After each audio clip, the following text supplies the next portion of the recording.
बिस्मिल्लाहिर्रहमानिर्रहीम। अस्सलाम वालेकुम। आज मैं आपके साथ जिन कैप्सूल्स का रिव्यू शेयर करूंगी वो हैं सिंगोबियान। और सिंगोबियान कैप्सूल जो है वो एक आयरन सप्लीमेंट है जिनके अंदर विटामिन और मिनरल्स मौजूद होते हैं और ये आपकी बॉडी के अंदर रेड ब्लड सेल्स जो हैं उनको इंक्रीज़ करने का काम करते हैं।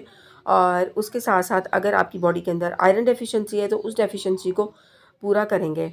तो यहाँ पे हम देखेंगे इसके यूजेस, इसके पॉसिबल साइड इफ़ेक्ट और इसकी डोज़ के बारे में जानेंगे।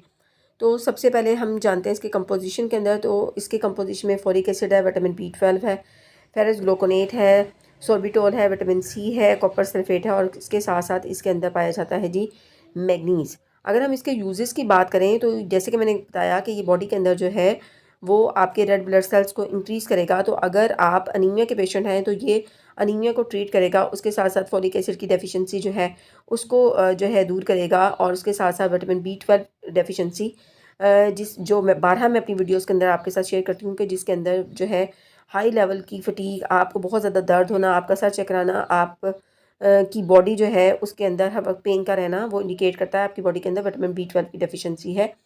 तो ये जो है इन तमाम मसलों को जो है हल करने में बहुत ही ज़बरदस्त जो है अपना किरदार अदा करते हैं सिंगोबियान।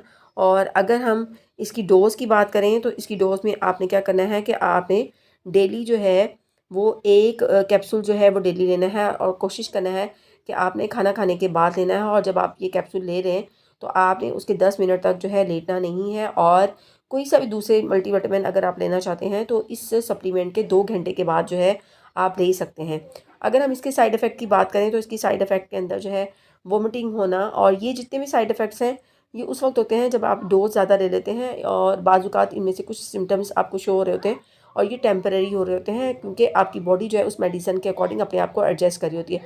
वोमिटिंग है, डिजीनेस है, एब्डोमिनल ब्लोटिंग है, बाज़ात जो है वो आपके बॉडी के ऊपर रेडनेस हो जाती है, डार्क स्टूल है, उसके साथ साथ जो है डायरिया है और उसके साथ साथ किसी भी टाइप की एलर्जी का हो जाना। तो ये वीडियो जो है मैंने आपके लिए बहुत शॉर्ट बनाई ताकि आपको बहुत आसानी के साथ समझ आ सके।